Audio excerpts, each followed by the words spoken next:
Hello.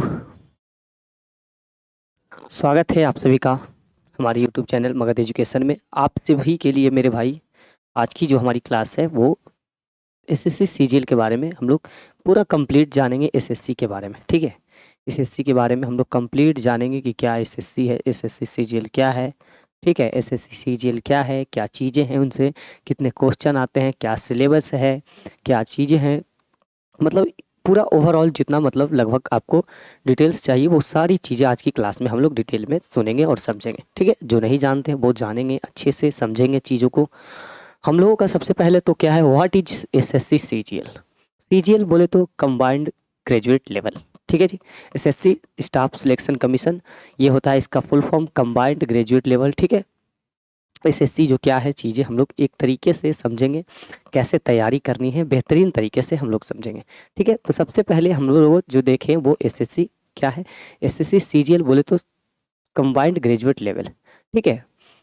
हम लोग जब आगे आएंगे तो इसका एग्ज़ाम कैसे होता है, कितने एग्ज़ाम्स होते हैं, क्या सिलेबस है, कितने क्वेश्चंस आते हैं, एक एक चीज़ को बेहतरीन तरीके से समझेंगे। कोई दिक्कत कोई समस्या नहीं होनी चाहिए।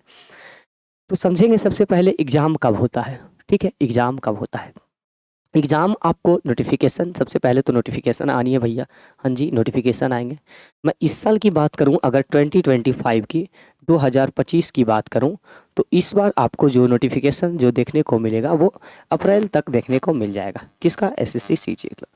अप्रैल लास्ट होते होते या फिर स्टार्टिंग पे किसी भी अप्रैल के किसी भी मतलब मंथ में दिन में दे सकता है, अप्रैल मंथ के, ठीक है। तो अप्रैल में आपको क्या देखने को मिल जाते हैं, आपके जो है चीज़ें हैं जो क्या मिलते, वैकेंसी आपको देखने को मिल जाएगी, नोटिफिकेशन देखने को मिल जाएगी, ठीक है। ये चीज़ें हैं हमारी कब आती है, तो एक एक डिटेल में हम लोग समझेंगे। सबसे पहले देखिए यहाँ पे, सबसे पहले आपकी वैकेंसी आनी है। हाँ जी, वैकेंसी आएगी। क्यों आएगी, तो वो सबसे पहले समझते हैं हम लोग। आपकी जो वैकेंसी आनी है वो क्या है, अप्रैल 2025 में। अगर हम लोग 25 की बात करें तो ठीक है जी, 25 की बात करें, जो फ्रेशर हैं, नए हैं, जो स्टार्टिंग कर रहे हैं तैयारी करना, उनके लिए ये सारी चीज़ें इंपॉर्टेंट है, वो समझेंगे जानेंगे। बाकी जो पुराने हैं वो तो जानते होंगे। सबसे पहले तो अप्रैल में इस बार आपका नोटिफिकेशन आएगा। कब तक, अप्रैल के महीने में आपका नोटिफिकेशन आ जाएगा, ठीक है। एग्ज़ाम की बात करें, एग्ज़ाम की मैं बता दूं पहले इसमें कि ये जो आपका नोटिफिकेशन आया था ये 2024 में भी आया था। 2024 में जब आया तो लगभग कितने, तो 17,000, लगभग 17,000 प्लस वैकेंसी थी, 17,727 थी, ठीक है। 2023 में कितने, 2023 में लगभग 8,000 प्लस वैकेंसी थी आपकी, 8,000 प्लस वैकेंसी थी। इससे पहले जो 2022 में हुआ, 2022 में हुआ उसमें लगभग 37,000 वैकेंसी थी, 37,000 प्लस वैकेंसी थी, ठीक है। तो ये वैकेंसी का मतलब पिछले 2-3 साल का मतलब जो है, ठीक है। बात करते हैं इस बार की, तो इस बार लगभग आपको हम लोग एस्टिमेट कर सकते हैं, मान लेते हैं 15,000 लगभग, मैक्सिमम मान लेते हैं। इससे ज़्यादा भी आ सकती है, इससे कम भी आ सकती है, एक लोग हम लोग अनुमानित चीज़ें मान के चलते हैं, ठीक है। हम लोग कंफर्म नहीं है, बस हम लोग जानते हैं। अभी नोटिफिकेशन तो आनी नहीं है, अभी नोटिफिकेशन आने में आपके 3 महीने हैं, ठीक है जी। अप्रैल में आनी है, जनवरी ये ख़त्म हो गया, लगभग 3 महीने अभी भी नोटिफिकेशन आपको आनी है, ठीक है। तो पहले हम लोग एग्ज़ाम की बात करते हैं कि एग्ज़ाम हमारी कब होनी है। तो इस बार जो हमारा एग्ज़ाम जो हो जाता है, यानी पिछले, मैं कुछ डेटा बता रहा हूँ, ये मत समझना मैं अपनी तरफ से बता रहा हूँ। पिछले जो दिनों में मतलब पिछले कुछ सालों में एसएससी ने ऐसा किया है, इसके चलते हम लोग ये सारी चीज़ें देख रहे हैं। तो अप्रैल में अक्सर वैकेंसी दे देती है एसएससी सीजीएल। एग्ज़ाम आपका जून जुलाई तक हो जाता है। टीयर 1 का, इसमें 2 टीयर होते हैं, टीयर 1 और टीयर 2, ठीक है। इसमें 2 होते हैं, टायर 1, इसमें 2 एग्ज़ाम होनी है आपकी, वो सारी चीज़ें हम लोग समझेंगे देखेंगे। टीयर 1 एक तो होती है और दूसरा टीयर 2 जिसको हम लोग मेंस कहते हैं, मेंस बोल सकते हैं, ठीक है जी। मेंस बोल सकते हैं या फिर टीयर 2 कह सकते हैं। क्या होता है टीयर 2 में, कितने सवाल आते हैं, क्या दोनों सेम है, किस टाइप के क्वेश्चन समझ पूछे जाते हैं, वो सारे हम लोग देखेंगे। 1 मिनट देख लेते हैं पहले हमारा क्या है। तो पूछा जा रहा है क्या, टीयर 2 अक्टूबर में आपका, देखिए ये टीयर 1 आएगा आपका, वैकेंसी आएगा जून जुलाई में, जून जुलाई में आपका एग्ज़ाम खत्म हो जाएगा। टीयर 1 एप्लीकेशन जो मतलब नोटिफिकेशन आपको अप्रैल में आनी है, जून जुलाई तक टीयर 1 का एग्ज़ाम हो जानी है, ठीक है। अब उसके बाद 1-2 महीने में, 2 महीने लगभग 2 महीने तक, यानी मान लगते हैं जुलाई या अगस्त सितंबर तक आपका क्या आ जाता है, रिजल्ट आ जाता है। सितंबर तक आपका रिजल्ट जारी कर देनी है, ठीक है जी। उसके बाद क्या होगा, तो उसके बाद मेंस की एग्ज़ाम होगा। मेंस बोले तो टीयर 2 का एग्ज़ाम होगा। टीयर 2 का एग्ज़ाम कब तक हो जाएगा, तो मान लेते हैं अक्टूबर, अक्टूबर तक हो जाता है। अक्टूबर नवंबर आगे भी बढ़ सकती है या उससे पहले भी हो सकती है, ऐसा हम लोग मान के चलते हैं। कोई कंफर्म डेट नहीं बता रहे हैं, एक बार फिर से ध्यान देना, कंफर्म डेट नहीं बता रहे कि इसी टाइम होनी है, यही होनी है। ठीक है, तो अक्टूबर तक आपका टीयर 2 का एग्ज़ाम हो जाएगा।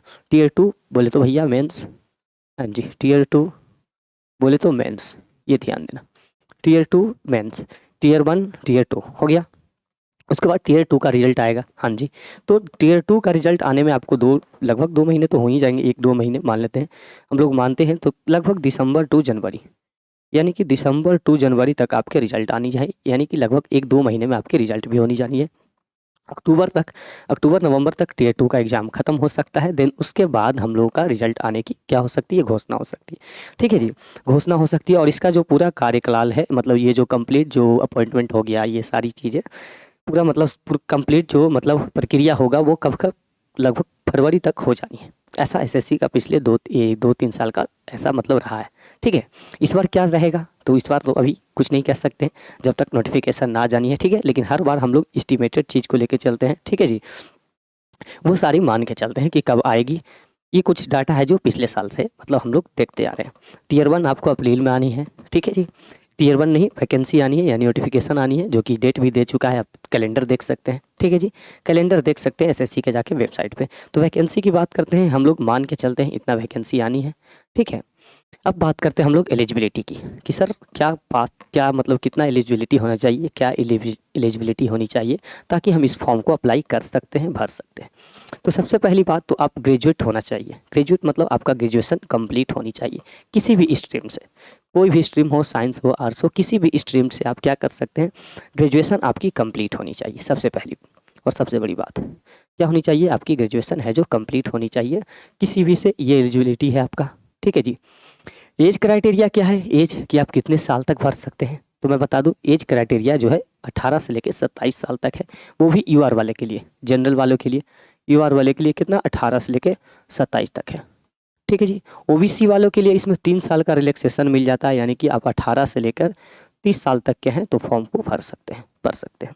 अगर बात करते हैं एससी एसटी की, तो इसमें आपको 5 साल का रिलैक्सेशन मिल जाएगा, यानी कि 18 से लेकर आप कितने 32 साल तक हैं तो भर सकते हैं। ये आपका एज क्राइटेरिया हो जाएगा। क्लियर है, क्या करेगा, एज क्राइटेरिया ये हो जाएगा, यानी इतनी एज आपकी होनी चाहिए। ठीक है, एससी एसटी है तो 18 से 32 साल तक आप जा सकते हैं, ओबीसी हैं तो 18 से 30 साल तक, और अब यूआर जनरल वाले हैं तो क्या हो जाएगा, 18 से 27 साल आपके लिए होना चाहिए, उसके बीच में आप फॉर्म भर सकते हैं। ठीक है जी, ये और ग्रेजुएशन, ये ध्यान रखें, ग्रेजुएशन आपका कंप्लीट होनी चाहिए। ग्रेजुएशन आपका कंप्लीट, अगर आपका ग्रेजुएशन नहीं हुआ है, 10th पे हैं, अगर आपका ग्रेजुएशन नहीं हुआ है, सपोज मान लेते हैं कि आपका ग्रेजुएशन कंप्लीट नहीं है, ठीक है, आप 12th पास हैं या फिर 10th पास है, 10th पास है या फिर 12th पास है, तो आपके लिए भी वैकेंसी है एसएससी का, बट एसएससी सीजीएल आप नहीं भर सकते। एसएससी में एमटीएस 10th लेवल पे आप वैकेंसी कौन सी, एमटीएस डाल सकते हैं, एमटीएस डाल सकते हैं, जीडी डाल सकते हैं, ये सब वैकेंसी आपको मिल जाएगी।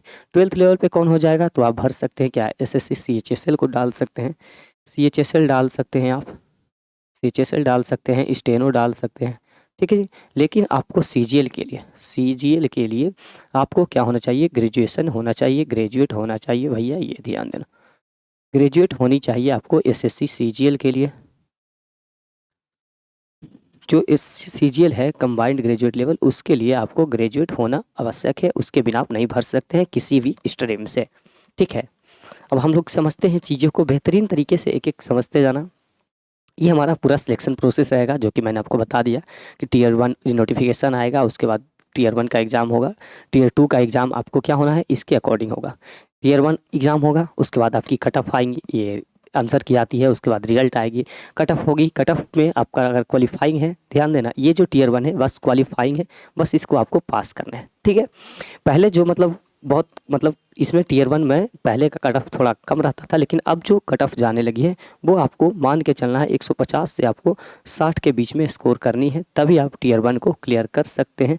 देन आप मेंस के लिए, आई मीन CBT 2 ये बोल सकते हैं, मेंस के लिए या टीयर 2 के लिए आप क्या कर सकते हैं, एलिजिबल हो सकते हैं, तभी आप इस एग्ज़ाम में बैठ सकते हैं। ठीक है, इसमें कंप्यूटर भी होता है, कंप्यूटर टाइपिंग भी होता है, उसके बाद आप DV यानी क्या हो जाएगा, डॉक्यूमेंट वेरिफिकेशन, उसके बाद आपका इस टोटल पूरे समय में आपको 8 से 10 महीने का टाइम लगता है ये टोटल कंप्लीट होने में। ठीक है, एग्ज़ाम होना, सीबीटी का ये पेपर 1 होना, दूसरा होना, उसके बाद डीवी, ये सब मिला के पूरे लगभग 10 महीने 12 महीने भी हो सकते हैं, थोड़े लेट भी हो सकते हैं। बात करते हैं टीयर 1 की एग्ज़ाम की।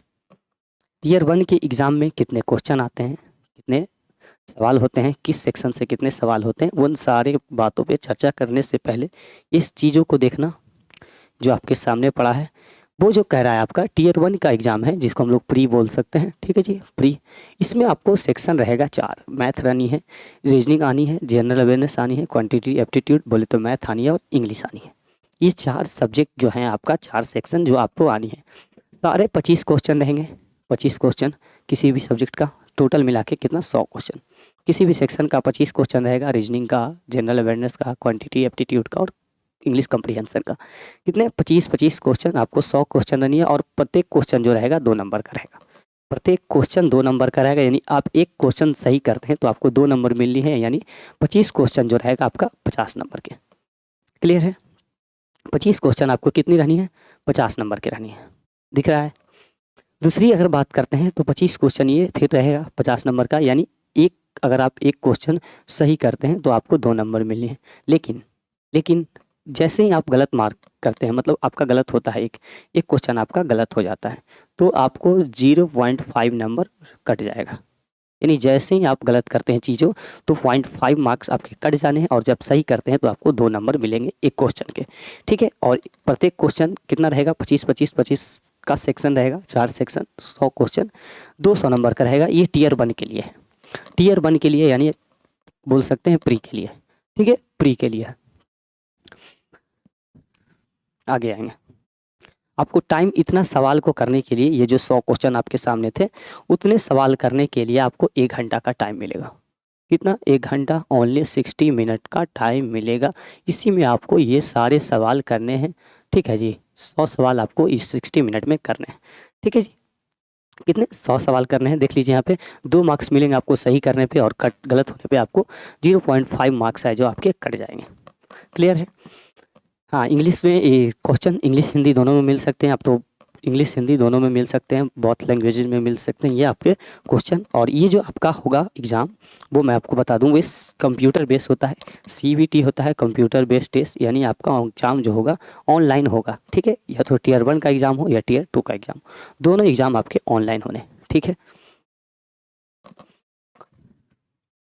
मैंने अभी बताया सेफ स्कोर आपका ये रहेगा। आपको इतने कम से कम मिनिमम तो स्कोर करना ही करना है। सबसे पहली बात, अब हम लोग स्टार्ट कैसे करें चीज़ें। अगर कोई फ्रेशर बच्चे हैं या फिर कोई नए हैं जो नहीं जानते हैं इन चीज़ों को, वो तो समझ लिए। अब जो जान लेते कि सर स्टार्ट हम लोग कैसे करें, हाउ टू बिगिन, कैसे हम लोग शुरू करने, अगर नया नया तैयारी करना चाहते हैं तो सबसे पहले तो आपको भैया ये सब चीज़ों से दूर रहना है। ठीक है,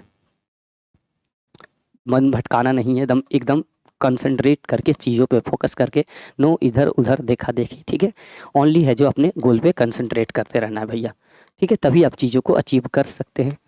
निगेटिव थिंकिंग बिल्कुल नहीं रखनी है आपको, हमेशा पॉजिटिव थिंकिंग रखनी है कि चीज़ें हम कर सकते हैं और बिल्कुल कर सकते हैं। कुछ छूटने वाली बात नहीं है। ठीक है, कुछ छूटने वाली बात नहीं है। हम लोग ये सारा क्या थे भैया बता दें, ये मैंने बताया आपको पूरा कंप्लीट जो चीज़ें थी। अब हम लोग जानते हैं आज जो हम लोग बात करने वाले हैं जनरल अवेयरनेस के बारे में, जो मैं आपको पता होगा मेरा काम क्या है।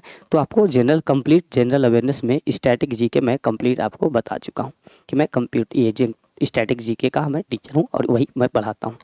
ठीक है, हम लोग जानते हैं स्टैटिक जीके के बारे में। तो सबसे पहले मैं आपको बता दूँ जी, जीके का रोल क्या रहता है। जीके का रोल एसएससी एग्ज़ाम में क्या रहता है, कितने सवाल आते हैं, वो तो मैंने आपको बताया कि 25 सवाल आते हैं। किस सब्जेक्ट से कितने सवाल आपके बनते हैं वो देख लेंगे।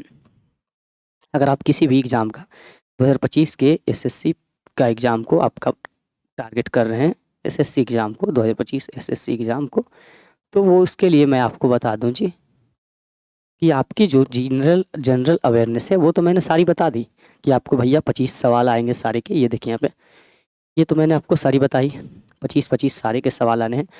किसमें क्या सिलेबस रहेगा वो देखते हैं कि क्या किससे कितने सवाल आ सकते हैं। तो हम लोग बात कर रहे हैं जीके के, जनरल अवेयरनेस। ठीक है, जिसमें मैं स्टैटिक जीके पढ़ाता हूँ, आप सभी जानते होंगे। स्टैटिक जीके में जो बहुत बड़ा इंपॉर्टेंट चीज़ है वो सबसे पहले हम लोग जान लेते हैं कि प्री में आपका जो होगा कितने क्वेश्चन आएंगे जीके के, यानी टीयर 1 में तो 25 क्वेश्चन। मेंस में भी आपका यही रहता है, चीज़ें सेम रहती है। मेंस में यानी टीयर 2 में कितने क्वेश्चन आते हैं, तो 25 क्वेश्चन आते हैं गुरुजी, 25 क्वेश्चन आते हैं। ठीक है, 25 क्वेश्चन भी आपके मेंस में आनी है। वो चीज़ें आपकी क्या है, क्या पढ़नी है आपको इसके लिए, तो सबसे पहला तो आपको स्टैटिक जीके भी पढ़नी है। स्टैटिक जीके का सबसे ज़्यादा रोल होता है। अब जब भी चीज़ें पढ़ते हैं एसएससी के लिए, अगर आप जीके पढ़ते हैं तो सबसे ज़्यादा जो रोल है आपका स्टैटिक जीके का, ये मानना पड़ेगा आपको। ठीक है, किसका, स्टैटिक जीके का।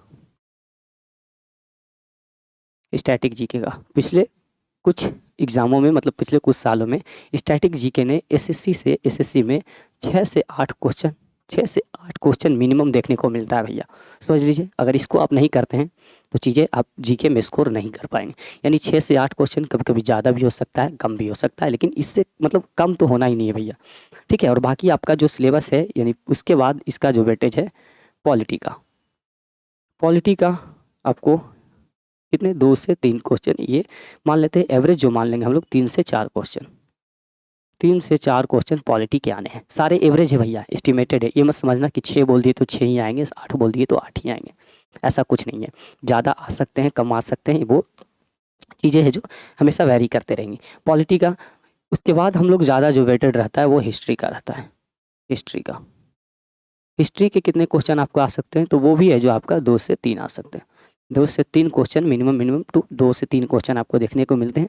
आपको पता होगा हिस्ट्री में मेडाइवल हिस्ट्री हो गया, मॉडर्न हिस्ट्री हो गया, एंशिएंट हिस्ट्री हो गया, ये 3 चीज़ें हैं, 3 सेक्शन है, तो तीनों से मिलाकर आपके 2 से 3 क्वेश्चन आ सकते हैं। ठीक है, आगे अगर चलेंगे तो आगे जो हम चलेंगे, हिस्ट्री का हो गया।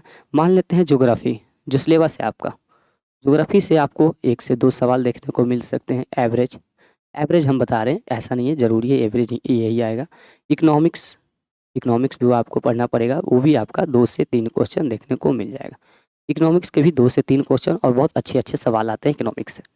हाँ जी, बहुत अच्छे सवाल इकोनॉमिक्स से आते हैं। साइंस में बात करते हैं, साइंस भी पढ़ना पड़ेगा क्या, हाँ जी, साइंस भी अगर पढ़ना पड़ेगा, अगर आप स्कोर करना चाहते हैं जीके में। तो साइंस में क्या बातें हैं आपको, तो साइंस में आपको जो रहेगा, फिजिक्स का रहेगा, केमिस्ट्री रहेगा और बायो रहेगा, जिसमें आपको बायो से ज़्यादा क्वेश्चन देखने को मिलते हैं हमेशा। इससे अगर मान लेते हैं हमारा कभी कभी मतलब 2 से 3 क्वेश्चन साइंस से टोटल रहेगा, जिसमें आपको बायो से सबसे ज़्यादा वेटेज है, मतलब बायो का सबसे ज़्यादा वेटेज है, बायो से ज़्यादा क्वेश्चन पूछे जाते हैं आपके। ठीक है जी, बायो से मतलब कुछ दिनों में देखा गया है, पिछले कुछ सालों में, कि बायो से ज़्यादा क्वेश्चन आते हैं। तो ये सवाल आपका रहेगा क्या, ये आपकी सिलेबस रहनी है, ये आपकी सिलेबस रहनी, जिसमें आपका स्टैटिक जीके एक बहुत बड़ा रोल निभाता है जी। इसके बिना सारी चीज़ें क्या है, अधूरी है। बात कर लेते हैं एक चीज़ और जो आपका छूट गया, वो करेंट अफेयर्स। करेंट अफेयर्स के भी कितने क्वेश्चन आ सकते हैं आपसे, तो करेंट अफेयर्स के मिनिमम टू मिनिमम सीए का करेंट अफेयर्स के क्वेश्चन 3 से 5 क्वेश्चन के बीच में हम लोग देख सकते हैं। 3 से 5 क्वेश्चन के बीच में हम लोगों को देखने को मिल सकता है, किसका, करेंट अफेयर्स का। ठीक है, तो टोटल ओवरऑल जोड़ के आपके 25 क्वेश्चन, एवरेज हम लोग मान सकते हैं 25 क्वेश्चन, इतनी चीज़ें आपको आनी है 25 क्वेश्चन। ठीक है, ये आपका सिलेबस रहेगा जीके जनरल अवेयरनेस के लिए, ठीक है भैया, जीके जीएस के लिए ये समझ लेना, इतना आपसे पूछा जाएगा। जिसमें आपको सबसे ज़्यादा क्या पढ़नी है, फोकस करनी है, तो वो आपको करनी है स्टैटिक जीके पे।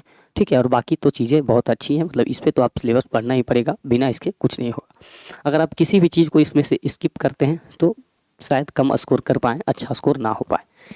स्टैटिक जीके का ये 6 से 8 क्वेश्चन, इसके लिए मैं एक ला रहा हूँ आपके सामने एक तबतोड़, बहुत ही समझदार और धमकदार बैच, जो कि मैं आपको बताना चाहूँगा, वो समझना। देखिए, ये जो स्टैटिक जीके का हमारा एक लाइव बैच है, जो आप सभी के सामने आएगा। कब आएगा, तो ये बैच जो आपको स्टार्ट होनी है, ये मतलब आप कर सकते हैं। हमारा जो एप्लीकेशन है, मगध एजुकेशन एप्लीकेशन, इसको ख़रीदने पर उस पर भी मैं एक वीडियो बना दूंगा, आपके सामने अपलोड करवा दूंगा, कैसे उसको परचेज करें, बैच को कैसे चीज़ें हैं जो होगी वो पढ़ेंगे। तो स्टैटिक जीके पढ़ने के लिए आप हमारे साथ जुड़ सकते हैं, हमारे एप्लीकेशन जो कि मगध एजुकेशन, वो मैं अगले वीडियो में बता दूंगा, ठीक है कि कैसे। सबसे पहले तो ये देख लें कि आपको बैच कितने में आ रहे हैं, 399 में बैच आ रहे हैं, वो मैं सारी चीज़ें बता दूंगा। इससे रिगार्डिंग अगर इससे रिलेटेड कोई भी समस्या परेशानी है, इस व्हाट्सअप नंबर पर आप व्हाट्सअप करना, किसी भी प्रकार का मतलब कोई भी चीज़ पूछनी है बैच से रिलेटेड, ठीक है, तो इस नंबर पर आप व्हाट्सअप करना, ठीक है। अगर आप कूपन कोड यूज करते हैं SSC 200 का, तो आपको 200 का ऑफ मिलेगा, यानी मात्र आपके लिए ये बैच हो जाएगा 199 में। और इतने सस्ते में बैच कंप्लीट स्टैटिक जीके पढ़ाना एक अपने आप में चैलेंजेबल चीज़ है भैया, ठीक है, बहुत चैलेंज की बात है, ठीक है। मैं इतने में आपको कंप्लीट पढ़ाऊँगा। और बाकी जो इसमें आपको मिलेगा वो मिलेगा क्या, देखिए यहाँ पे 20 मॉक टेस्ट भी मिल सकता है। ये सारी चीज़ें मैं आपको बताऊंगा, जो मैं अगली वीडियो अपलोड करवाऊंगा ना, तो उसमें सारी चीज़ें मैं आपके बारे में बता दूंगा। तो स्टैटिक जीके का आप अगर बैच खरीदना चाहते हैं, पढ़ना चाहते हैं, एक अच्छी लेवल की तैयारी करना चाहते हैं, जीके में स्कोर करना चाहते हैं, तो आप ज़रूर परचेज कर सकते हैं। और इससे रिगार्डिंग कोई भी समस्या रिलेटेड हो, मतलब दिक्कत हो, इस नंबर पर व्हाट्सअप करें, बैच के बारे में भी पूछ सकते हैं, ठीक है। तो ये सारी चीज़ें आप सभी के लिए है। तो कोई भी खरीदना चाहते हैं आप ले सकते हैं बैच, SSC के किसी भी एग्ज़ाम के लिए, वनडे एग्ज़ाम के लिए, किसी भी वनडे एग्ज़ाम के लिए। आपको पता होगा SSC का जो एग्ज़ाम है वो वनडे एग्ज़ाम है, एक दिन का एग्ज़ाम होनी है, एक दिन का नहीं, मतलब आपके एक दिन होंगे, बाकी एग्ज़ाम तो चलने ही हैं, जितना दिन चलना रहेगा, बाकी आपके एग्ज़ाम एक दिन हुए। और एक दिन में आपका वनडे एग्ज़ाम वाले जो है उसमें स्टैटिक जीके का मतलब मानते भैया बहुत बड़ा रोल है, इसके बिना जीके अधूरा है। स्टैटिक जीके का बहुत बड़ा रोल है, इसके बिना जीके अधूरा है। अगर ये पढ़ना चाहते हैं तो आप हमारे साथ जुड़ सकते हैं बेहतरीन तरीके से। मैं आपको उसमें सारी चीज़ें प्रोवाइड कराऊंगा, आपको PDF मिल जाएगा, उसमें आपको PDF मिल जाएगी, PDF मिल जाएगी, ठीक है, PDF मिल जाएगी जी, ठीक है। आपको क्लास में मतलब क्लास में मॉक टेस्ट भी मिल जाएगा, मॉक टेस्ट भी मिल जाएगा, क्लास में मैं मॉक टेस्ट भी करवा दूंगा। और आपको तो एप्लीकेशन पे मॉक टेस्ट अगर आप देना चाहते हैं, क्लास मॉक टेस्ट भी मिल जाएगा आपको, मैं आपको प्रैक्टिस भी करवा दूंगा, प्रैक्टिस भी करवा दूंगा। जैसे ही हम लोग का क्लास कोई ख़त्म होगा ना, जैसे ही मान लेते हैं कोई टॉपिक ख़त्म हो गया, कोई टॉपिक ख़त्म हो गया, कोई टॉपिक ख़त्म हो गया, तो वो सारी चीज़ें के बारे में, टॉपिक ख़त्म हो गया, टॉपिक ख़त्म हो गया, तो उस पर हम लोग क्या करेंगे, मॉक टेस्ट बनाएंगे, ठीक है। अब स्टैटिक जीके में क्या सिलेबस है वो हम लोग देख लेते हैं। क्या स्टैटिक जीके का हम लोग का सिलेबस है, ये देखिए। पूरे स्टैटिक जीके को जानने के बाद हम लोगों का सिलेबस ये रहा कि स्टैटिक जीके में इतना इम्पॉर्टेंट तो दम पढ़ना ही पढ़ना है, जिसमें सबसे पहला आपको आना है क्लासिकल डांस, हिंदी में भी बोल देता हूँ क्लासिकल डांस यानी शास्त्रीय नृत्य। और हम लोग क्लासिकल लैंग्वेज भी पढ़ लेंगे इसी में, ठीक है, मैं क्लासिकल लैंग्वेज भी करवा दूंगा, बहुत बेहतरीन तरीके से करवाऊंगा यार, ये ध्यान देना। फोक डांस बड़ा इम्पॉर्टेंट है, ये जो फोक डांस इम्पॉर्टेंट है, ठीक है। फोक डांस आपसे पूछे जाते हैं फेस्टिवल से, मतलब पिछले कुछ सालों में इस सारे टॉपिक ने तबाही मचा रखी है, मतलब सवाल आने ही आने हैं, पूरे जोड़ जाड़ के 5 से 8 सवाल तक आपको देखने को हमेशा मिलेंगे। म्यूजिकल इंस्ट्रूमेंट, पेंटिंग्स हो गया, पेंटिंग्स, मार्शल आर्ट और फोक आर्ट दोनों हम लोग एक साथ देख लेंगे। स्पोर्ट बड़ा इंपॉर्टेंट टॉपिक है भैया, स्पोर्ट से बहुत क्वेश्चन बनते हैं, स्पोर्ट से बहुत क्वेश्चन बनते हैं, या फिर वो करंट से भी, स्पोर्ट के करंट से भी बन सकते हैं। करंट यानी कि जो हाल ही में कोई ट्रॉफी हुआ हो, कोई मतलब खेल हुआ हो, जैसे ओलंपिक हो गया हो, पैरा ओलंपिक हो गया, ये सब से सवाल इतने बनते ना, कतई मत पूछो भैया। बुक्स एंड ऑथर हम लोग पढ़ लेंगे। ये जो आपका 5-6 टॉपिक है ना, ये तबाही मचा रहा है अभी, अभी के एग्ज़ामों में अभी तबाही मचा रहा है, ठीक है। और बाकी हम लोग कुछ कर लेंगे, तो वो सेंसस कर लेंगे 2011 का, ठीक है, 2011 का सेंसस कर लेंगे, इससे भी सवाल आते रहते हैं हमेशा, हर एग्ज़ाम में आपको सवाल मिलेंगे। अभी सेंसस तो हुआ नहीं है, तो हम लोग 2011 को सेंसस को कर लेंगे। अवार्ड से क्वेश्चन पूछे जाते हैं, अवार्ड या फिर वो अभी का फ़िलहाल रिसेंट कोई एग्ज़ाम हो, ये रिसेंट कोई अवार्ड मिला हो किसी को, तो वो भी कवर कर लेना भैया, ठीक है। उन चीज़ों पर एक निगाहें देनी है, सरसरी निगाह सारी चीज़ों पर रखनी है, कुछ नहीं छोड़ना है। नेशनल पार्क, इससे भी क्वेश्चन कभी आ जाते हैं कभी नहीं आते हैं। इंटरनेशनल ऑर्गेनाइजेशन थोड़ा इंपॉर्टेंट हो जाते हैं, लेकिन कभी कभी नहीं पूछते हैं। और टेम्पल भी कभी कभी पूछते हैं, कभी कभी नहीं पूछते हैं, ठीक है।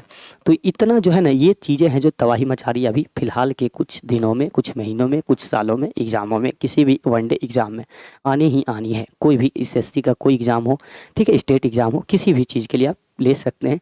ये सारी चीज़ें तबाही मचा रही है। सेंसेक्स के बारे में हम लोग भी पढ़ लेंगे, जानकारी प्राप्त कर लेंगे, क्योंकि उससे भी सवाल आते हैं। Award, national park, international organisation और टेम्पल, ये सारी हमारी स्टैटिक जीके की सिलेबस है। कंप्लीट सिलेबस है आपका स्टैटिक जीके का। अगर आप चाहते हैं भैया कि हमारी स्टैटिक जीके में कोई भी दिक्कत ना हो, या फिर जीके में स्कोर करना चाहते हैं, पूरा आप स्कोर करना चाहते हैं, तो आप हमारे साथ जुड़ सकते हैं।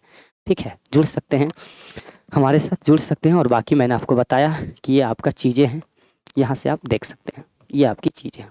मॉक टेस्ट भी मिलेगा, सिलेबस क्या, ये मॉक टेस्ट मिलेगा आपको बिल्कुल। ये आपका बिल्कुल सस्ते दाम है, 399। बस आपसे मैं आपको भैया 399, और आप जैसे ही कूपन कोड यूज करते हैं तो वो आपको 200 हो जाएगा। और ये ऑफ़र जो मात्र आपका रहेगा 31 जनवरी तक रहेगा, 31 जनवरी तक। उसके बाद आपको ये ऑफ़र ख़त्म हो जाएगा, फिर आपको कोर्स 399 में लेना पड़ जाएगा। ठीक है, तो जितना जल्दी हो सके आप परचेज कर सकते हैं। इसके कैसे परचेज करना है इसको, वो मैं आपको एक वीडियो में अभी अपलोड करवा दूंगा कुछ देर बाद। ठीक है, उसको देख लेना, आपको चीज़ें समझ में आ जाएगी। ठीक है, तो आप सभी के लिए मतलब इतना ज़रूर करें भैया। ठीक है, अगर स्टैटिक जीके अच्छी करनी है तो आज के लिए हम लोग इतना ही। मिलते हैं सभी को क्लास में, यानी कि जो 9 बजे क्लास होती है रात में, उसमें।